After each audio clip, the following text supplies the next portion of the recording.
Welcome, everybody, to our new podcast. Yeah, we're so excited to be here.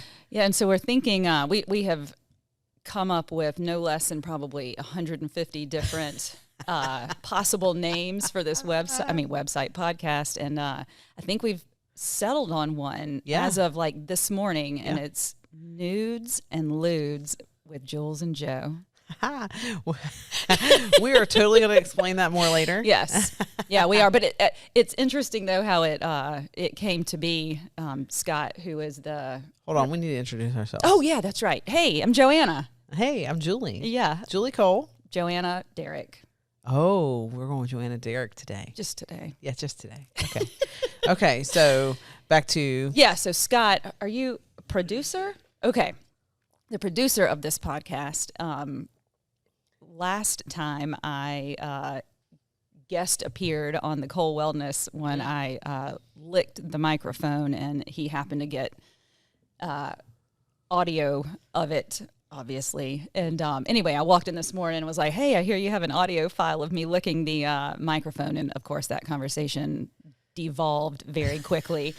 And Nudes and Ludes thrown out there, not as the name, but he just said that phrase, and then I walked back in Julie's office and was like, so I think we've got a name. Yeah. It's Nudes and Ludes. And we laughed about it, and then we both kind of looked at each other and like, but no, really. That's it. That's it. Yeah.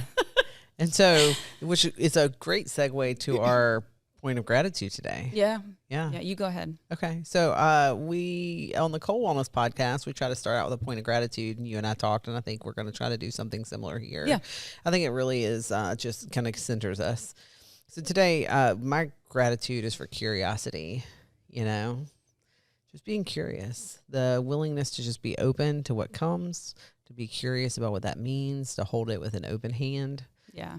So that it flows rather than trying to force it, push it. Yeah. Or push it. Yeah. Push it down. Yeah. My gratitude is that, so I wore this shirt today that clearly says don't, and it's because I woke up this morning feeling real snarly. Yeah. And so put this T-shirt on to forewarn people of my attitude today.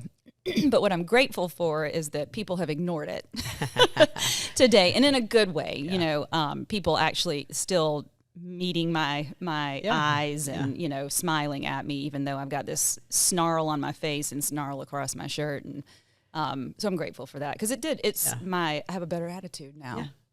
Yeah. For whatever reason. That's right. Because we came up with Nudes and Ludes. Probably, yeah. And we have been coming up with some good, that's what she said. Yeah, absolutely. Well, it has to have some kind of innuendo if it's the two of us, because we have lots of innuendo. What is life without it? That's right. Oh my goodness. So let's tell the story. Okay. So we want to tell the story of so last time when we were on the first Cole Wellness podcast, you and I did episode 1 of 2, we talked about how years ago I walked into your old place and said, you got to come work at Cole Wellness. Like, there's something with us. Yeah. There's some kind of energy with you and I, and we knew that there'd be some kind of creative project somewhere in the future. And then fast forward to 2 or 3 months ago? Yeah. You called me. Yeah. And very excited about Brene Brown's new Netflix. It is, I think. HBO. Is it HBO? Yeah, HBO. Yeah, Atlas of the Heart. Yeah. Her new, I think it's a 5 or 6 series, documentary kind of thing about emotions and the depth of emotions, and ask you if you had seen it yet, and you said no, and I said, well, you need to watch it, and then we need to record ourselves talking about it, because it is rich. Right. I said, well, so why don't you just come on the podcast as a guest? And I said, hell yeah, because I love an audience. That's right. And you came on, and then our producer, Scott, was like, dude, y'all have to do something. Your energy together is like next level. Yes. Which we already knew. We did, yeah. Both apart. Individually, and then together it's combustible.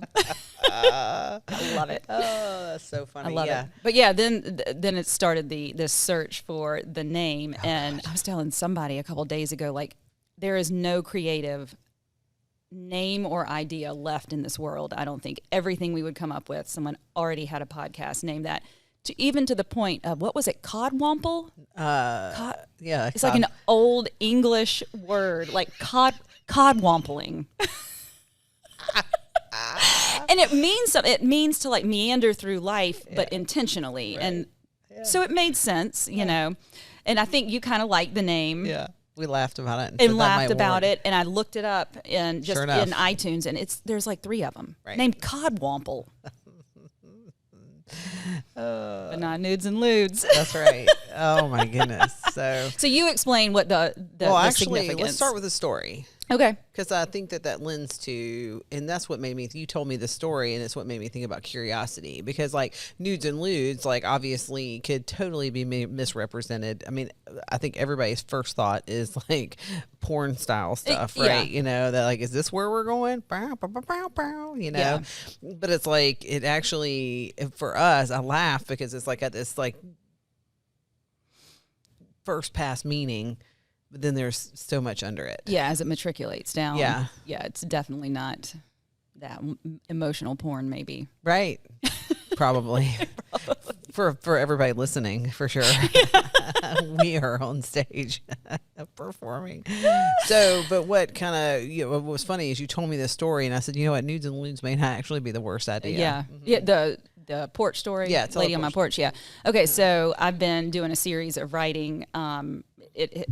The month before my birthday, something happened in my 45th year of life. Like the light bulbs, started turning on in my head. And so I decided, when I realized there was only a month left of 45, I decided to do this series of writings for a month. So anyway, I've been doing that, and a lot of women have been reaching out to me, and one in particular reached out to me this past weekend and said she needed to tell her story, but I was the only one she trusted with it. And I think because she knows how dark and twisty and warped I am, because I've laid it all out there, and so she felt safe talking to me. So she came over on Tuesday, and we sat on my porch and had coffee, and she told a story. And it has not been my specific experience, but it was a story, right? And but not anything that overwhelmed me, or anything like that. But at the end of it, in the past, I have tried to like offer advice or fix it, or even like maybe relate to the point of like trying to make her feel not uncomfortable. But it was an uncomfortable story, and it wasn't my place to do that, So at the end of it, I just sat there and kind of looked to the left, looked to the right, and shook my head and said, lady, wow. Yeah. I'm sorry. And that was it. And it felt so strange. I felt like I'd abandoned her almost, that I had nothing to like wrap it up in a pretty package with, and we just parted ways, and I had to sit in my uncomfortableness, and she had to sit in, I don't know if she did or not, but it felt very uncomfortable. Right. Yeah. Well, to just witness her, because I think that's what you said. Yeah, you witnessed her. That's all she needed was a witness. That's literally all she was asking for. Yeah. Mm-hmm. Yeah, but it's uncomfortable. Mm-hmm. To not, and you being a professional, and I recognize that also, you're a professional, you're trained, and you have experience with this, but I don't. Right. I'm just a listener. Right. Professional listener. Mm-hmm. Yeah. I want to say that's a skill everybody can have. So much of what we do when we do peer support training is teaching people to be quiet and listen and just be with people, because many times what they're not seeking is an answer, they're seeking a witness. Yeah. And when we become witnessed, then we're able to kind of figure out our way. Yeah. And it's ours. Yeah. Take ownership and responsibility for it. Yeah, and it's not something that's going to happen over an hour period of time. Oh, absolutely. The witnessing does, but then the magic that happens afterwards does not happen. Well, the witnessing allows freedom. Yeah. It frees her story to change. Yeah, starts breaking it up inside of her. Mm-hmm. You know, JP and I talk about, he talks about how, like, over time, the tragedy or the hurts or the just overall totality of our story changes, right? The facts of it don't change, but the way we perceive it changes, right? Yeah. And that's it. A lot of it changes in relation to the context people try to create for us with it. Yeah. And then we get to the place where that doesn't work anymore and we have to burn it all down and find our own place with it. Yeah. Yeah. And I guess if kept inside, well, I don't guess, I know if kept inside, locked up inside, I know at least for me, especially if there's shame element to it, which, you know, any story that we keep locked inside probably has shame associated with it. Yeah. If we keep it inside, then it just putrefies even more, you know, and becomes even more shameful because we're the only one that's adding any more context or narrative or idea to it. Well, we're not shedding any light on it, so the context or narrative we have just gets reinforced over and over and over again because there's nothing to challenge it. Yeah. Right? There's absolutely nothing to challenge it. Yeah. Right? And so, you know, it's like have you ever had a succulent or a cactus that didn't get watered appropriately? Like, you don't have to water them a ton, but if you don't ever water them, they look like they're still pretty on the outside, but if you touch them, they literally crumble because they have literally rotted from the inside. So the outside framework holds up until it's touched. And that's what happens with us when we stuff stuff. Oh, shit, Julie. Yeah. Dude, we do that's have some shit. Yeah. Literally, that's what happens though, right? We are literally putrefying or rotting from the inside, drying out, whatever. And then life pokes us and we just literally crumble. Yeah. You know? And the part about still looking though on the outside, like nobody'd ever know. Yeah. Until we get touched and fall apart. Yeah. That's And I would say that, you know, we go through repeated versions of that throughout the course of our life too. And every time we do, we feel like, man, I feel like I'm just learning life again. And it's like, oh, this is the process, which I think is a great segue to why we landed on Nudes and Ludes as a possibility for a podcast name. Yeah. So we talked about nudes in the context of being laid bare. Yeah. Bearing it all. Yeah. Yeah. So we're bearing it all. And in witness, so that's one of the things that we do, you and I, is we just talk. Like we don't. It's a like lifetime meandering conversation that has no beginning and no end. You know, no wrap, no. You know, I think that's it. You don't call you like sometimes you call me for context. You'll say I need to talk this out, but never do. Is it like a? I never have I felt, and even with you, when I do that, we don't have those conversations, and I don't feel like there's a bow on it. It's like, thank you for helping me understand that. You don't call me for that. You call me just to explore it and let it be open-ended. And I'm open-ended with you because we've learned to allow space for that to happen with each other. Yeah. And because of that, we get to stay curious with ourselves, with each other. We don't have to have an answer. There doesn't have to be defensiveness, you know. Yeah, and that's not how it used to be, though, for me. Sure. I would call you. Yeah. Like, I need an answer. Right. Tell me yes or no, and you never would. Right. You know, and at the time, that was infuriating to me, you know, but now I'm more comfortable with it. Sometimes I still, like, want you to play mommy to me and tell me to do it or not do it, you know. Yeah. But, yeah, you making that decision for me is not helpful for me because, I cannot translate it. Well, which challenges us to talk about the lewds part of it. Yeah. Which is that we're just peel it back and we're raw. Yes. Like when we think about being a lewd, right? It's raw. It's unadulterated, you know. Like usually we think about it in terms of sex or, you know, inappropriateness. But like in this context, it's inappropriate because most people just don't lay it bare. Yes. And they don't just walk it out. Not in the process. Most people want to wrap a bow on it. Mm-hmm. And we talked about that when we talked about our writing. Like I wrote recently about a really heavy thing. And I know that I don't put stuff out there that I'm in the middle of, right? Like that's not my operating, you know, stuff. I don't put stuff out there I'm in the middle of, which is why when we were talking today, I was like, what do we think we're going to talk about? I said, it can't be anything too close to what we're walking through right now because you and I don't know how to keep it in. Yes. So what you're talking about right now. Yeah. So I went to, for those of y'all who are listening, she just whipped out her notebook and flipped to a page because not everybody's watching. So this is the notebook that I took recently to this, writing/journaling class. And I'm not going to say what it or who it or all that kind of stuff because I hated it.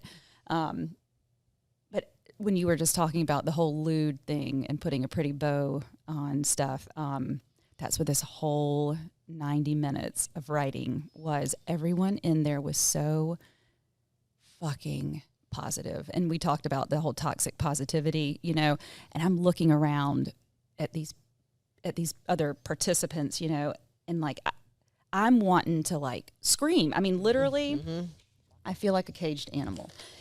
I would benefit from screaming. I feel like screaming right now. What feels uncomfortable is that I can't scream because like every prompt that she would give us what's beneath the surface? Yeah. Beneath the surface, I find screams. What's the first thing that comes to mind is me standing up, screaming, and leaving. You know? Yeah. But like I knew I couldn't share this Right. with this group of people. You know, like they were, I don't know. I was just angry, and I did not feel comfortable sharing my anger with this group, and that is not helpful to me at all. And so I hope that this podcast can be that, and I know it will be, but that's part of the lewd part of it. Like especially in the South, anger is lewd. Yeah, you know, even disappointment, even just the tinge of anger, especially with women. Yeah. You know, it's lewd. And that's for me overlaid with that's something we hear a lot in the recovery rooms too, is that anger is like a dangerous thing. Yes. Now, and the hard part about it is like anger locked in a state, like when we get stuck in a state, it becomes dangerous. Yeah. Right, but anger as a passing emotion that allows us to tap into the deeper emotion that's screaming to be witnessed, because that's what anger is. Literally, it's like there's something underneath it that's like sick of being fucking quiet. Yes, do you remember a couple of days ago, I said violence meets violence, because that anger inside of me, if I don't get it out, it becomes violence inside of my body. And so when I scream, and I literally scream, like in the car, in my house, wherever I am, you know, not necessarily in public and get arrested, but it's like the violence meets the violence, you know, and when it does that, it neutralizes it. It comes, you know, the top blows off, the violence comes out, and this world is big enough to hold it. Yep. My body is not, though. That's right. And it is not designed to hold it. Yeah. Yeah, I mean, it's funny. There's a athlete. She's a power lifter. She's gotten into boxing, Steffi Cohen, and I know I've talked to. She's the one who does the dating application. Yeah. But she says, "Wake up and choose violence." Right. Yeah. You know, wake up and choose violence. Like she has a bunch of gear that's. I think that's her. That has it. Is it? Yeah, I think that's her. I want to say it might be one other person, but I think it is her. Yeah. So you see my, today, kick today in the dick. Like we got. That's what my coffee mug says. All these pieces. So yeah. So that's the whole idea of nude, is like we're bearing it, and then we're bearing witness to each other, and allowing us to be in our countercultural lewd state. Yes. Not filtered. Yeah. Right. Not wrapped up in a pretty package. Yeah, we'll have some boundaries so that we're not airing crap that just doesn't need to be bled all over the public, right? Yeah, the point is not to injure. Right. Yeah. But by bearing witness to each other in the way that we do with each other, and like just sharing it with other people, we're bearing witness to other people and allowing them space to do that for themselves. Yeah. Yeah. So, and going back to the writing, talking about the uncomfortable, this will tap some stuff for people, because we may talk about some stuff without putting a pretty bow on it. Yeah. Because like life is begging to be witnessed as it is. And we literally can't grow until we wrestle with it as it is. Yeah. Yeah. And I don't, for myself, I can't grow either until I can blow the top off of it, because it's only then, because usually the scream is followed by tears. I can't get to the tears until I, get rid of that anger that is encapsulating the tears, I guess. Yeah. There's two things that I think of when we talk about this topic, and I've shared both of them with you. I had a therapist one time who used to say, anger is just fear turned inside out. It's that voice, that thing that's begging to be witnessed, fearful that it'll never get witnessed, right? And it just gets to the point where it has to come out, whether in spite of all of our things, it comes out. And then I used to have I had a sponsor one time who used to say, we'll cause ourselves a lifetime of misery to avoid one moment of pain. Yeah, how many times have you told me that? And I say that because we will create long-term misery to avoid that moment of allowing it to be witnessed. Yeah. We're so afraid in the moment that we might cause discomfort, hurt, pain, any of those things. And maybe this is a topic for another day, but then Yeah. when we learn how to give it voice, it comes tumbling out, and it is hurtful in some cases. Yeah. Right? When we're learning, because we don't know how to say it in a way that's respectful of the other person, we're just saying it unadulterated. Yeah. Mm-hmm. Yeah. And as a little bit of a permission to you people, women probably mostly out there who are ashamed of the anger and stuff. The way that I have come to think of my anger is that it's my pit bull. Yeah. It's my moat. It's whatever analogy or metaphor that you need to come up with, but it's protective and it loves me and it's trying to keep me from hurting. Right. It's trying to keep me, and even sometimes at the base level, when my central nervous system is triggered as fuck, and my anger comes up, it's trying to keep me alive. Yeah. It is scared that this is going to kill me. Right. There's a therapeutic technique where you talk about your different parts, and that's your protector part. Yeah. Yeah. So it's not a bad thing. It's actually like a really good thing. It just can't move in. Right. And that's the piece. Like, so anger, what happens is that sometimes we stuff it. We actually get stuck in anger rather than allowing it to come up, bubble up, learning what it is, what it's meant to tell us, and getting to that piece, Yeah. So nudes and ludes. Nudes and ludes. With Jules and Joe. I can't wait to see what kind of so we actually want to just throw it out there. What do y'all think about that now that we've given it an explanation? And the beauty of it is we don't have to offer further explanation. No, we don't. And you know what, if you don't like it, you better come with something else. Something that's equally as interesting and nuanced and complex. Because the other piece is that it represents our emotional state, which is actually interesting and nuanced and complex. So nudes and ludes it is. That's right. You know what? I think I might just be like, final answer. Okay. I'm good with it. Yeah. I mean, unless someone comes with some highly compelling reason that this is not, that we're just both not seeing, but I can't imagine. Like some kind of really tone deaf kind of thing. It's interesting. And I will say this, like, I understand like the concept itself could probably be triggering in some cases to other some people, but like the bigger thing is like, is it tone deaf to, in general, to something that's really important, not necessarily individually triggering to one or two. Because I hate to say that, you can't do anything without upset, somebody. I mean, that's where we've had to learn in life to take responsibility for the stuff that sets us off, right? So like that piece. I feel like though with our collective experiences in life that we're probably not tone deaf to much. Right. Sure. Keeping in mind the privilege of the fact that we both sit here, Southern white girls who, That's the only thing. That's the only thing I can come up with really and I can't imagine. Anyway. No. Let us know. So nudes and ludes with Jules and Joe. Nudes and ludes with Jules and Joe. I gotta get used to that. That's a tongue twister for me. And we'll connect offline about maybe doing some logoing and I was that kind just of fun thinking stuff. I need a t-shirt. Yeah. Of course. I mean, I know we'll go straight into the apparel. We'll have a big old coffee mug for sure. Yeah, we'll have quote mugs and the fun stuff. So we'll we still have to nail down frequency, but in terms of when we're gonna how often we're gonna release and do that kind of stuff. But I think we're thinking bi-weekly. Yes, that's the frequency of the release. Yes. Probably leaving you wanting more, but we'll just have to work on your stamina in between. Yes. For now. Thank you for satisfying the 15-year-old boy that lives in my head. Hey, you're welcome. Well, if you're still here with us and you're still listening, we love you. We appreciate you. We're really excited for this endeavor. We'll have other people come on with us. It's probably going to be a wild ride. Yes. And we'll see where it goes. I can't wait. We're going to stand with curiosity. Bearing it all. Absolutely. Always. Peeled back and raw. Yes. That's what he said our tagline needs to be bearing it all, peeled back and raw. Mm-hmm. I got it right here. Love it. Okay. I was going to say, somebody write that down. So, okay. Yeah. So, all right, guys. Thanks for listening. Thank you. We're out. Oh, wait. Listen to us on iTunes, Spotify. Oh yeah, we got to come up with that, don't we? No, we'll be on. Scott will take care of it. We'll be on iTunes, Spotify.